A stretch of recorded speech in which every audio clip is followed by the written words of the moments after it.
తెలంగాణ నష్టపోతుంది అనుకున్నా నేను విడిపోయినాక కానీ ఇప్పుడు విడిపోయినాక చేసే పోరాటం వల్ల ఇక్కడ విద్యారంగం మారింది అనుకో. నేను ఇంకొంతమంది ఇక్కడ నా వాదనకు వ్యతిరేకంగా ఇక్కడ ఎవరు చెప్పట్లా, రైట్, ఇంగ్లీషే కావాలి అనేదానికి ఎవరు వ్యతిరేకంగా చెప్పాలనుకున్నా చెప్పలేని స్థితిలో ఉన్నారు. ఇక్కడ ఏంది అంటే రకరకాల వాళ్ళు వేదికల మీద అడుగుతారు, ఏం మాట్లాడుతున్నాను, నీ పిల్లలు ఎక్కడున్నారా అని అడుగుతారు. అక్కడ అడుగుతలేరు వాళ్ళు. అక్కడ మేధావి వర్గం ఏంది అంటే మన పిల్లలు ఇంగ్లీష్లో చదివించుకుంటున్నాం కదా, కింది వాళ్ళకి ఎందుకు. కులానికి బ్రాడ్గా లేరు, కులానికి దాటి కూడా కులంలో కూడా నాకు వస్తే చాలు. ఓకే, లేబర్ ఉంటాడు, ఒక దళిత కమ్యూనిటీ లేదా ఆదివాసీ కమ్యూనిటీ, అక్కడ ధనవంతులు బెటర్గా ఉన్నారు. ఆదివాసీ కమ్యూనిటీలో వాళ్ళ పిల్లల్ని అదే ప్రైవేట్ సెక్టార్లో అదే నారాయణ, శ్రీ చైతన్య లేదా అదే విజ్ఞానం వాటిలలో చదివించుకుంటున్నారు. ఇక మన కింది ప్రజలకు ఎందుకు, రిజర్వేషన్లో మనకు పోటీ వస్తారు కదా, వీళ్ళేమో ఓవరాల్గా పోటీ వస్తారని చూస్తే వాళ్ళు రిజర్వేషన్లో పోటీ రాకుండా. కానీ ఆ కులాలకు ఆ జాతికి ద్రోహం చేస్తున్నట్టు కదా వాళ్ళు. ఇది పెద్ద ద్రోహం అంటున్నాను, కుట్ర కదా ఇదంతా. ఇది కుట్రనే.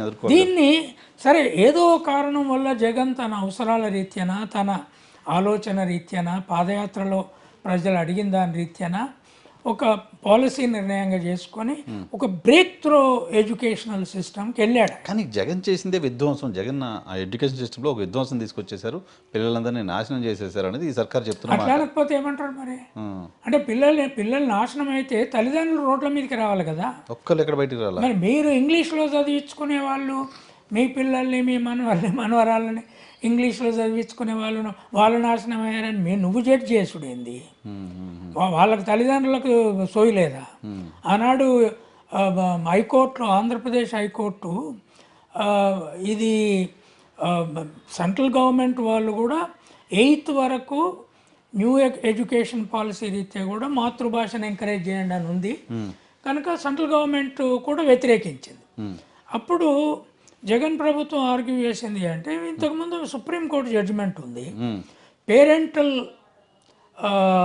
Decision right to educate their children in the language that they like, అది ఉన్నది కనుక దాని వెలుగులో మీరు పేరెంట్స్ ఒపీనియన్ తీసుకోమంటే వాళ్ళు అఫిడేవిట్స్ కలెక్ట్ చేశారు కదా. 98% అఫిడేవిట్స్ ఇంగ్లీష్ మీడియంకి అనుకూలంగా వచ్చినాక అలో చేయాల్సి వచ్చింది. ఇప్పుడు అదే ఉంది సుప్రీంకోర్టులో. ది పాయింట్ ఈస్, మీకు తెలుసు లీగల్గా ఇది చట్టానికి వ్యతిరేకం కాదు అని, ఇప్పుడు మీరు పాలసీ కాన్స్పిరసీ చేస్తున్నారు.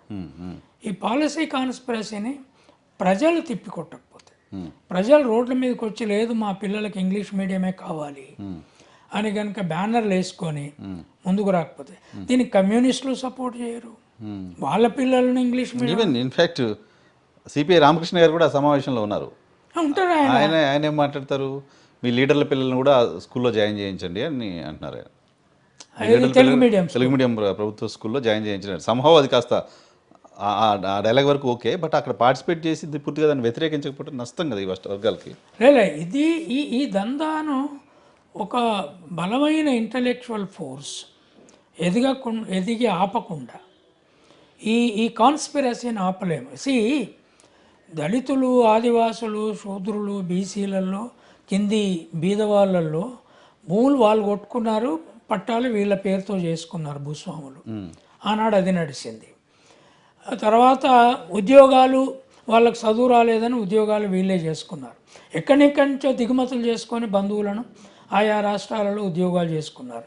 కింది కులాలకు రాలేదంటే వాళ్ళకి చదువు రాదు కదా అని చెప్పారు. ఇప్పుడు వాళ్ళకి ఇంగ్లీష్ వస్తే మన పిల్లలతో పోటీ పడతారు. డెఫినెట్గా నేను చెప్పేది ఏంటంటే, గ్రామీణ పిల్లలకు ఇంగ్లీష్ కనుక వస్తే మిగతా వాళ్ళకు ఉండే జ్ఞానంతో ఈ urban upper caste children cannot compete.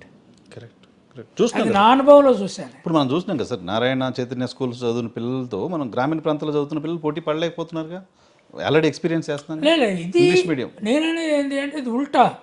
వాళ్ళకి ఇంగ్లీష్ కనుక వస్తే, నేను మా ఊరి స్కూల్లో ఇంగ్లీష్ మీడియం పెట్టినాక మీరు పెడుతున్నారు అని చేస్తారు. అదే నారాయణ శ్రీ చైతన్యలో కొంతమంది ఇంటర్ నుంచి చదివిచ్చారు. అక్కడంతా టాపర్స్ ఆ స్కూల్ వాళ్ళు ఉన్నారు. ఓహో. ఎందుకంటే వాళ్ళకు పత్తేరడం వచ్చు, ఊరి రాజకీయం తెలుసు, వాళ్ళకి అమ్మ నాన్న కష్టాలు తెలుసు, వాళ్ళకి జీవితం తెలుసు, చదువచ్చు, ఇంగ్లీష్ కూడా బాగా నేర్పుతారు, చెప్తారు. మినిమం ఇంగ్లీష్ నేర్పుతారు మా స్కూల్లో. దాంతో ఇక్కడికి వచ్చిన తర్వాత వాళ్ళను మించిపోగలిగే శక్తి ఏ ధనవంతుని పిల్లలకు ఉండదు. గ్రామీణ రాజకీయ నాయకులు గ్రామాల నుంచి వచ్చిన వాళ్ళే అవుతున్నారు, రైట్? ఇంటలెక్చువల్స్ కూడా గ్రామాల నుంచి వచ్చిన వాళ్ళే అవుతారు. ఎప్పుడు అవుతారు? వాళ్ళకు ఒక ఇంగ్లీష్ మీద పట్టు రావాలి. మిగతాది మ్యాథమెటిక్స్, డాక్టర్ కావాలంటే కెమిస్ట్రీ, ఫిజిక్స్, లేదా లాయర్ కావాలంటే సోషల్ సైన్స్, అవి భాష వస్తే అన్నీ వస్తాయి. The critical area is language. అది నా అనుభవంలో నేను చూశాను.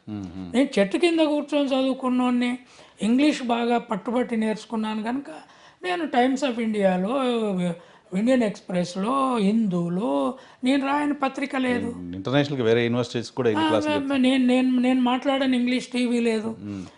ఇంటర్నేషనల్ యూనివర్సిటీలో ఎన్నో పుస్తకాలు రాస్తున్నాను. బికాస్ ఇంగ్లీష్ మీద పట్టు వస్తే జ్ఞాన ప్రక్రియ మీద గ్రిప్ పెరుగుతుంది. అది పెరగొద్దు అనేది వీళ్ళ ఆలోచన. వాళ్ళు బహుశా మరి కంచాయిలయ్య ఇంగ్లీష్ ఒక్కడు నేర్చుకొని ఇంత పరేషాన్ చేస్తున్నాడు, ఇతను ఊరు నుంచి వచ్చిండు, షెపర్డ్ అని పెట్టుకున్నాడు, మరి రేపు మొత్తము దేశం అంతా ఇట్లే అయితే మా పిల్లలకి ఏంది? ఎందుకంటే వాళ్ళ పిల్లలు ఎవరు రాయడం నాలాగా రాయడం వాళ్ళకి లేదు, రైట్? నేను అనేది ఏంటి అంటే వీళ్ళు చదువుకున్నారు. నేను కూడా 11వ తరగతి వరకు తెలుగు మీడియంలో చదివాను. ఇంగ్లీష్ రాక PUC BA వరకు ఇబ్బంది పడ్డాను. ఒకసారి వేదిక మీద ఇంగ్లీష్లో మాట్లాడదాం రండి, ప్రపంచ జ్ఞానం గురించి మాట్లాడదాం, సైన్స్ గురించి మాట్లాడదాం, సోషల్ సైన్స్ గురించి రండి. మీరు you organize a meeting, I will come, we will speak only in English. Why you cannot do what I do? I will show. మీరు ఫస్ట్ క్లాస్ నుంచి చదువుకున్నారు ఇంగ్లీష్లో, మీరు రండి. 11th నుంచి చదువుకున్నా ఇంగ్లీష్. నేను 12th PUC నుంచి చదువుకున్నా. PUC 3rd class నాది, BA 3rd, because I didn't get good English by then. But ఇప్పుడు మీరు రండి మరి. అయితే ఎందుకు భయము? అరే ఇంత పట్టుబట్టి నేర్చుకున్న ఐలయ్య ఇంత పరేషాన్ చేస్తున్నాడు, గ్రామీణ వ్యవస్థకు మార్చేస్తున్నాడు, మొత్తం ఇంగ్లీష్ విద్యకు మార్చేస్తున్నాడు. నేను రాహుల్ గాంధీని కూడా చాలా సీరియస్గా అడిగింది ఏంటి అంటే, మీ ముత్తాత దగ్గర నుంచి ఇంగ్లీష్లో చదువుకున్నారు మోతీలాల్ నెహ్రూ, ఇందిరాగాంధీ, రాజీవ్ గాంధీ, మీరిద్దరు, మీ మదరు, మరి మీరు ఇంగ్లీష్ మీడియం ప్రైవేట్కు పెట్టి రీజనల్ లాంగ్వేజెస్ తెలుగు ప్రాంతీయ భాషలకు ఎట్లా వదిలిపెట్టారు? తప్పు కదా? What is his answer sir? No, అది ఈ side it is a mistake. పొరపాటు జరిగింది అక్కడే, అందుకే గ్రామీణ ప్రాంతాలు వెనుకబడ్డాయని ఆయన ఒప్పుకున్నాడు. ఇంగ్లీష్ కావాలని చాలా మీటింగ్లలో మాట్లాడారు. రైతు పిల్లలకు కావాలి, కూలీలకు కావాలి. RSS పిల్లలు, లీడర్ పిల్లలు కూడా ఇంగ్లీష్ మీడియంలో చదువుకుంటున్నారు కదా, వై నాట్ అని చెప్పాడు. సరస్వతి శిశు మందిర్లు ప్రైవేట్ స్కూల్ ఇంగ్లీష్లో నడుపుతున్నారు. ఇదంతా ఒక పెద్ద కనెక్టెడ్ కన్స్పిటోరియల్ క్లాస్ ఇది.